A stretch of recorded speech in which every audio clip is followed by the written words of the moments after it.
first of all, to understand the breviary, we call it breviary nowadays, or the Divine Office, we need to understand it from the aspect of the Psalms. So, from a Benedictine standpoint, it is best understood as the Psalter. Now that doesn't mean that there are other things other than the Psalter that you do. There's some hymns, but it's one of those things that distinguishes the East from the West in their liturgy, is that we have very few idiot psalms, which is to translate literally the expression for hymns and things that are made by human hands, that is, things that are not precisely the sacred scriptures. So if you've ever noticed, if you go to Eastern rites and Western rites, the difference seems to be a lot of noise. So if you go to the Eastern rites, you find a lot of things going on. And what people are singing are what the West sort of despised as idiot songs. That is, things that people pray that aren't the sacred scriptures. Now that's obviously not the whole story. We have lots of idiot songs. We have hymns. We have sequences, which we love, and they're very beautiful. But the point is, when it comes to the Divine Office, there's a marked contrast there between what it's all about.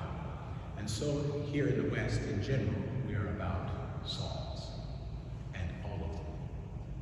So the idea of the monk was to celebrate, as St. Benedict says, all the psalms, or to recite all the psalms every single day. There are 150. That's a lot. So if you can imagine, we generally would spend, say, 3 hours a day reciting psalms, and we do that in the course of a week, 150 psalms. So you could imagine how much time that would take in the average day. You think of about 8 hours of just constant, recitation of the psalms. So obviously, at the time, the church obviously had its own way of distributing these psalms for the people, first of all. And those were the offices, the hinge offices of lauds and of vespers. And those psalms became sacrosanct. They didn't move. They were always much of the same, a certain part of the psalm. And therefore, the question was, if you were going to do psalms during the week, how would you do it? Because you couldn't move these particular psalms. So that's where the division starts. So the Roman Office is very old. It's older than St. Benedict. In order to understand the Benedictine Office, you have to understand the Roman Office, how the Roman Office works. And so that's what I wanted to read here. It's important to realize this fact, that the Benedictine Office is born out of the Roman Office. St. Benedict speaks about the structure of the Divine Office in the following manner. So this is number 16 of the Rule of St. Benedict. As the prophet says, 7 times a day I have offered thee praise, the which sacred number of 7 we fulfill in this way, if at lauds, prime, terce, sext, none, vespers, compline, we discharge these duties of our service. For concerning these hours the prophet said, 7 times a day I have offered thee praise. For again, concerning the night office, the same prophet says, in the middle of the night, I am wont to rise and praise thee.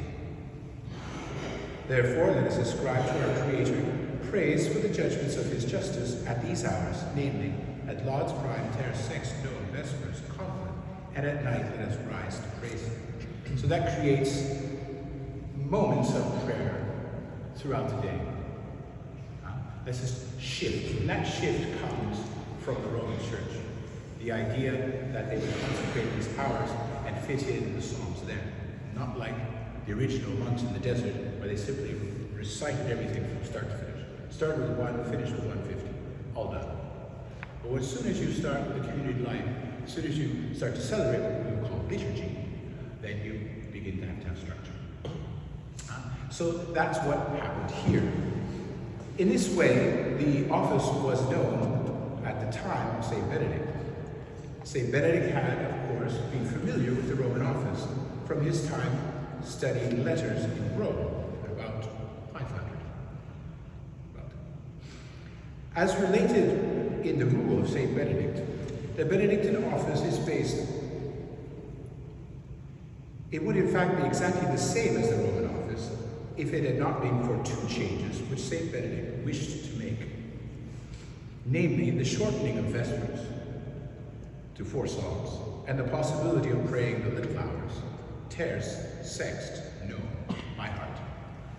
So here we have a structure, a system that works, which basically the Roman Office would start with Matins, Psalm 1, go through the entire week until it finally gets to a certain point, which is Vespers, and then we'll continue on again. So we complete in a week in a certain order of the Psalms. St. Benedict had this problem because he wanted to change. Because of the way of life he wanted to establish, he had to change certain aspects. So first of all, he did a terrible thing. Many times people don't like the new rite. The new rite of Vespers has only 3 psalms. Oh, that's terrible. Well, they had 5, and St. Benedict took one out. Precisely because I always like to think of Scrooge, he didn't want to waste money on candles. So his idea was that we have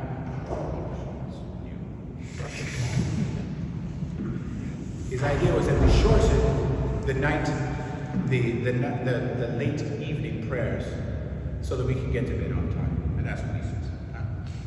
The first of the changes was due to the fact that St. Benedict wanted his monks to finish Vespers, supper, a short conference, and compline before sundown. Pretty impressive. Of this, we have a vestige in the hymn of compline, which says, Te lucis ante terminum, to you before the end of daylight. So in other words, we have an idea that compline, the night office, what we do before we go to bed, so to speak, is in darkness. St. Benedict didn't like that so much. He wanted to have everything in the day. This is precisely because they need to get up early. Why this is so important is explained by St. Benedict himself, as the rule is made for beginners. He is anxious that they get enough sleep. For this reason, they go to bed early and rise relatively late with regard to the months of his day.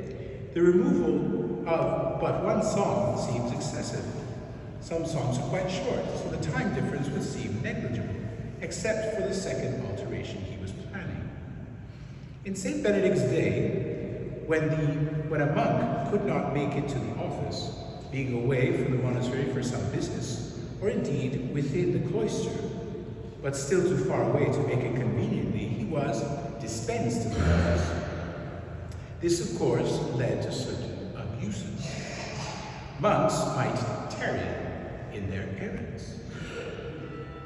Laziness is the bane of all communities.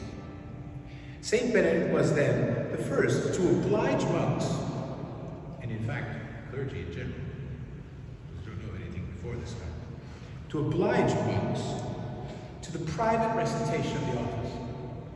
It's the first time. First time it happened. They did not have their own antiphons with them, so they had to do this by memory. In the days of St. Benedict, the minor hours consisted in the daily recitation of the great psalm.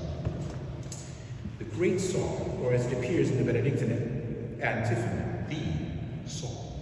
Psalm 118. This psalm has 176 verses. In the Roman office, it was divided up between the offices of prime, terce, sext, and none. It is a long and repetitive psalm, which makes it the most difficult to memorize. On the other hand, the psalms that had previously been ascribed to Vespers in the Roman office are some of the shortest and easiest to remember psalms. Most of the Vesper psalms used in the Roman office we call today the Psalms of Ascent, where they were prayed by memory by the Israelites as they approached Jerusalem for the great feasts. These psalms are 119 to 133, if you're calculating. It seemed then most fitting to St. Benedict to take the psalms 119 to 129 and distribute them among the day hours of terce, sext, and none. Thus Benedict had created, again, some more problems to solve. First, we go to the question of the great psalm. This he had to give to the monks to sing the minor hours for Sunday and Monday. That is, against all tradition, he decided they would only pray once a week. The Roman office, for put it into perspective, finally come to the realization that that might be a good idea only in the beginning of last century. Their psalm is so precious. In the Easter rites as well, that is the psalm they pray. They pray that psalm. That's the psalm. The psalm. The other psalm, that's the psalm. Only psalm. And then the other one's, well, if you got time. Very important to understand what a revolution that was and the importance of that for him in developing a spirituality and a rap of songs. Like he was really deciding to make a cut with history, with all of the tradition. And then he took what were the psalms of the Roman night office for Sundays, roughly Psalms 1 to 20, and divided them throughout the week in prime. So this created another unusual thing. He shortened the night office. Again, if you want someone to do something good, dedicate him to that. Do something good, but make it be practical. Sometimes we set up ideals that in the practice we can never do. So St. Benedict's idea was, let's make an office that even a very average person, normal person, could do. As opposed to putting up this huge edifice of difficulty, 150 psalms per day, or even repeating a lot of psalms. No, reduced it to something manageable, something practical. To these psalms, St. Benedict added the Old Testament canticles. Again, it was not very revolutionary. He added a lot more canticles from the Old Testament. So then, that's the practical part. That's the theoretical part. So now when we look at this little book, published by St. Michael's Abbey, Farnborough, on sale in the bookstore. Never mind. So, this is what surprises many people when they take this book. First of all, it seems out of order. You open it up, and it has, all of a sudden, the Psalter at least. So first of all, you have this section which gives the days of the year, the Sundays, what we call the temporal cycle. And then it has the Psalter in the middle. That's just a practical reason, because otherwise you break the spine of the book here, it comes to pieces. So if you ever have to use the first pages of a book too much, it comes apart. So it's very practical to have the Psalter in the middle. And it also says the Psalter is most important. But it starts with prime. If we've been listening carefully, we'll realize, why does the office start with prime? Some theoretical idea about, oh, prime is the first office of the day? Well, no. It's because in the rule of St. Benedict, the first psalm, Psalm 1, starts with matins, which starts with prime. Whereas in the Roman office, you take the same book, the diurnal, which is of the offices of the day, you open it up, the first office is going to be matins. Because the first psalm comes in matins, comes in the night office for the Roman church. But for the Benedictines, the first psalm arrives in prime. Everyone's familiar with all these names I'm using with these types of office, prime, terce. Prime first office of the day, prime first hour, which would be corresponding to the first light, so to speak, after lauds. That's another sort of difference of St. Benedict, that he wanted lauds to start at sunrise, when lauds at sunrise. Whereas in the Roman office, they might have just done lauds in the night, or the night before, in the middle of the night. And they wouldn't have this problem, the scruple about having to at the time of sunrise. So prime was born out as an office when you started working. So, say 6 o'clock in the morning, say 8 o'clock in the morning, whatever felt that your life would start, this was the first office. And then terce would mark 9 o'clock, sext, the sixth hour would mark middle of the day, 12 o'clock, and then 3 in the afternoon again. And again, St. Benedict was the first to be the revolutionary to put known early. He decided to put it at 2 o'clock, more or less, because he wanted to work more. And because, again, he had a very short afternoon. He felt that suddenly he's going to move everything. Imagine if now, with sunset, it's now about 4:35, 4:30 at the moment. So you have to get your dinner done. You'd have to get your talk done. You'd have to get the offices done before that. So meeting you'd be finishing. You'd be starting work at about, you'd be starting the offices about 3:30. So you wouldn't be able to have much time to do works. So again, moving the offices forward was another one of his revolutions. So that's what we're talking about. So the first office then is always presented as prime. That doesn't mean the prime is the most important office. But yes, it's the first of the Psalter. First of the Psalter. Then, of course, another very striking difference in what we call the diurnal, the monastic usage, is that after that prime, you simply go office to office. So if you open a Roman antiphonal or a Roman breviary or diurnal, it will go from day to day. So it marks the day. Whereas the monastic office marks the office. So then, first of all, you have prime, every day for prime. Second, you'll have lauds, every day for lauds. You see what I mean? And then will be terce, every day for terce. Instead of in the Roman office, you would have Sunday, all the office for Sunday. Monday, all the office for Monday. Tuesday, all the office for Tuesday. It's a difference of perspective. Difference of perspective. It creates a spirituality, it creates a way of looking at things. But the importance is not the day, but rather the hour. It's a very different way of looking at life. From the earliest books, the Roman liturgies, you'll find they always seem to be connected with the day. Whereas the monastic life is based upon the hour. And then, one other little difference is important for us to note. Well, if we're familiar with law, we already know how lauds works. We have a lot of repetition in lauds, a number of psalms. Basically, every day we basically do 2 psalms for lauds, and all the rest are repetitions. We have 7 psalms, and 2 of them are changed every day. The rest are all the same. Then, what else do we want to understand? Terces and the minor offices are always the same. Vespers, then, those psalms are obviously slightly different.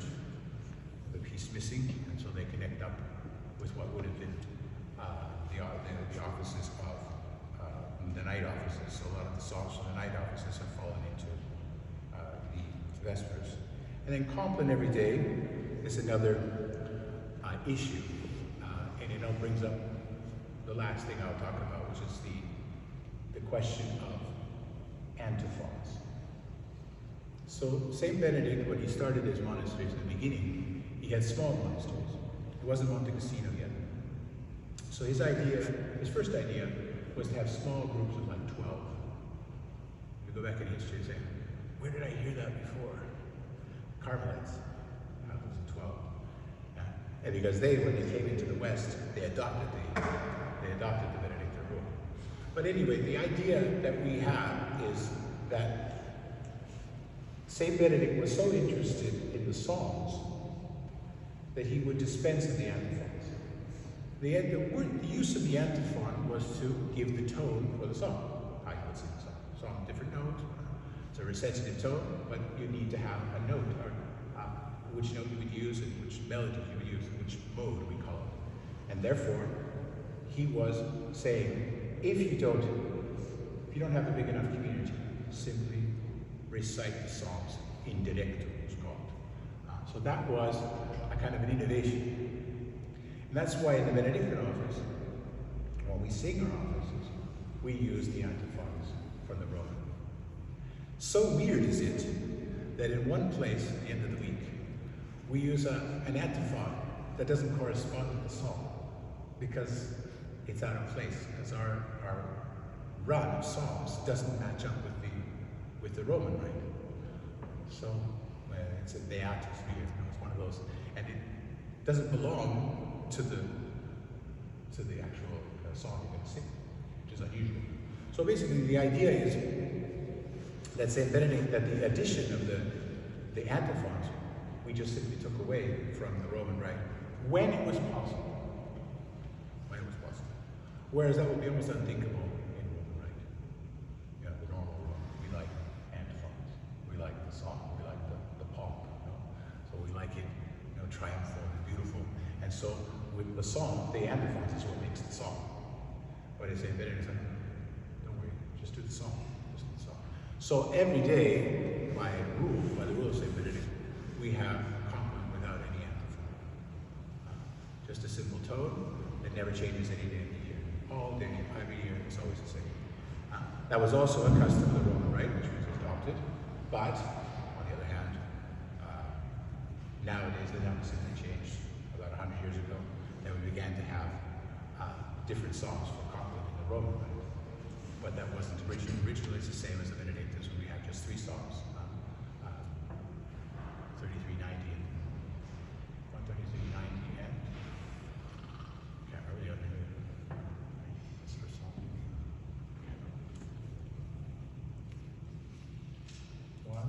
4, 19, 133. And so it's important for us to understand. So any questions? That's the difference between we're very much the same. And as I say, it's very important to understand that the Benedictine spirituality is born out of the from Roman city, Rome, practice. That it just deviates where it needs to. It shows you a reason why you change things, and it's important to understand that. And to understand that the monks have always throughout history dedicated themselves to the Psalter. So they're not there to please anyone. Whereas if you're in a cathedral or a big major basilica in Rome, you want to please people as well. And so therefore you have these differences. You have this kind of what is the idea of an external pleasure of music, pleasure of ceremony, and then you have the other, which is a pleasure of the songs themselves, the Word of God, which is quite different. Yeah? Okay? Happy? So in different Benedictine communities, there are different, the various offices start at different times. Sort of. And is that just because of, if you're in the south of France, when there's long days, whereas up here in the north, it's, you've got to squeeze. Mostly, yeah. There are other reasons, other factors. Like for example, here when this monastery was founded, although it was a house of Salem, they had most apparent practice getting up in the morning, bashing through all of the office, so that the monks could get on the train by 8:30 to be at the British Library. They spent all their days at the British Library. And then they came back, and then they bashed through the rest of it. So it depends. Now, this monastery was founded on the studies. So that was the main idea, and it was positioned here precisely in relation to the British Library. So that made their life slightly different, and it has nothing to do with the weather, or the sun. But most monasteries, yes. Now, St. Benedict talks about that a lot. He says that you can always change them. You can always move your times depending on your circumstances. And one of the circumstances that he mentions in the rule is that they might have to work longer. So in the afternoon, especially when they're doing harvest. So his first idea, St. Benedict had no intention that the monks would work. There's this idea, and this happens with other branches of Benedictine life, is that it's all about work. But St. Benedict wasn't quite like that. When you read the rule, it's quite clear that his work is like a necessary evil, like something you have to do, and it might do you some good psychologically, maybe, but dig a few holes. But he says only if it's necessary that you have to work, then you might start altering your schedule. Because of that, you might have to eat more, you might have to drink more wine. He says, there's certain things you might have to do because of that. And he says, in that moment, please don't grumble, because then you're truly monks. But he does have this idea that they be reading more. I think it's the only rule, as far as I know, the only rule, ancient rule, that obliges the monks to read. So every single monk must be literate, by definition of the rule. which I don't think that was the case in any other of the ancient rules. I mean, I could be wrong, but it is quite extraordinary at his time period how unusual it was for people to read. And he had it's written in, that he had the famous Goth. He had people that that were obviously not from that culture, and they had to, but he expected them all to read. Absolutely. And there was another question, and it would be beaten. He said at a certain point, if they don't read, beat them. And only if, and he says, only if you really find someone that absolutely can't do it, then we'll put him to work. And you see then, by the time you get to that point, then you realize, well, depending on where your monastery is, things could change quite dramatically. If your monastery is near your city, you can attract a certain kind of vocation.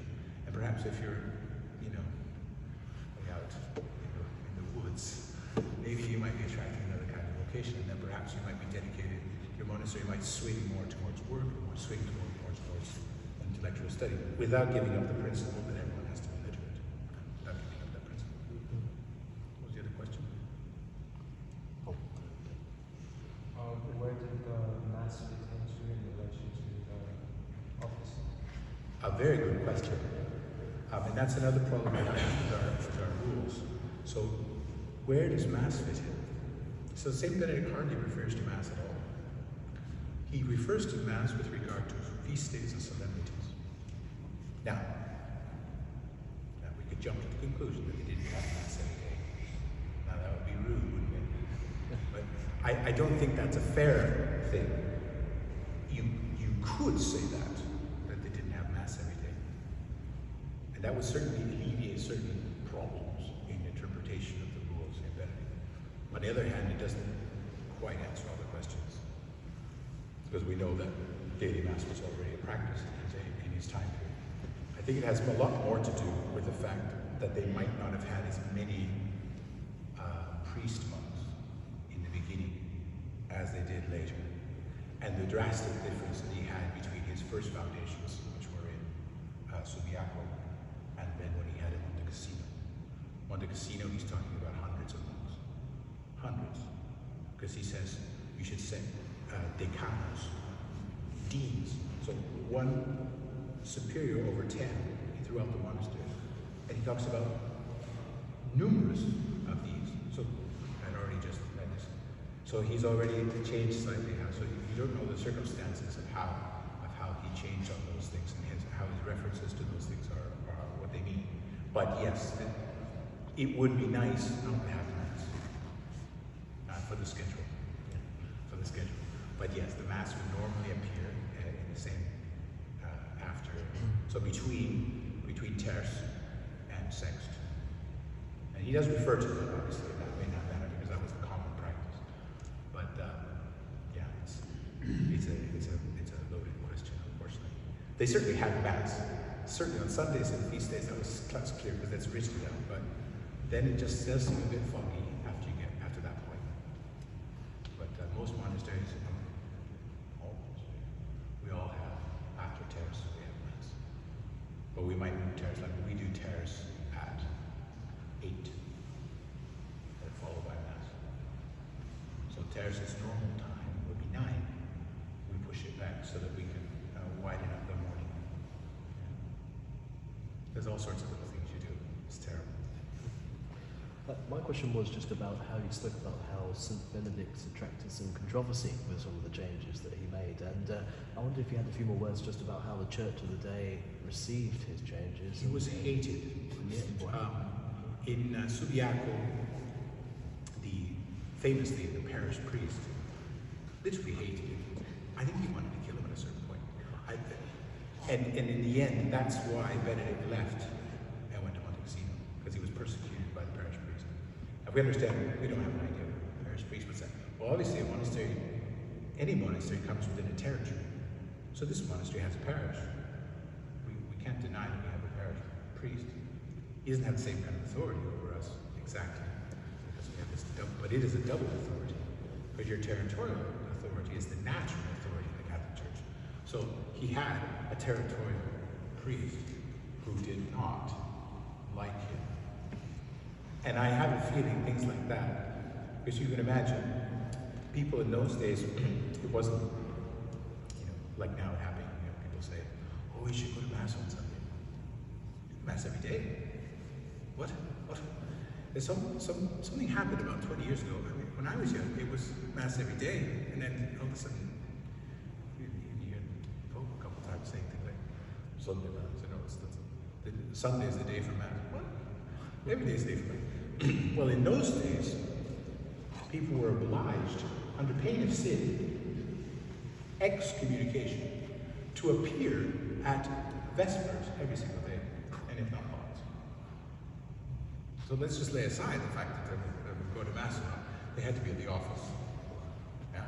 And they would be penalized in Catholic society for not having done such a thing. So if they were in town, they always had to think, well, if you were in town, if you had some sort of settlement outside, if you lived in a village that didn't have Mass, or didn't have the offices, but if you were visiting the town, just your mere presence made it obligatory to you, and you would be fined if you didn't go to church. You didn't appear at the office at the right time.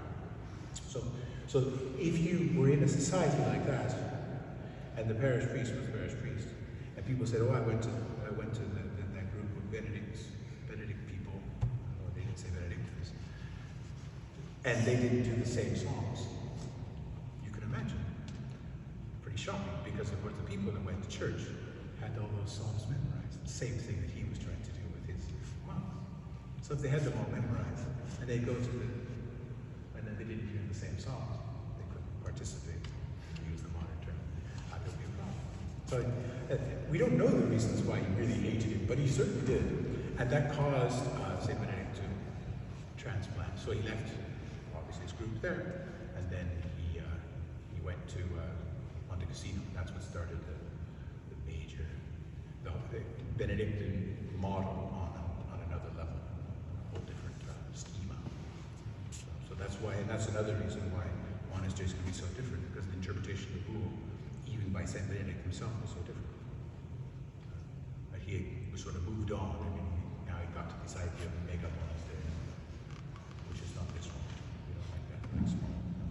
But so you're always going to have this conflict, and that's why the position of the abbot is so important, because he has to make these sorts of decisions, which are not right or wrong. They're just simply prudential decisions based upon circumstances, which are precisely, you read the rule, precisely that's what he says. Please do this, please do that. Even with the Psalter, he says, if you can see another way, do it. Feel free to do another way, as long as, he says, we do 150 Psalms. Happy? Any other questions? Great. Sorry to be a bore, but anyway, we've learned a bit about our way we pray.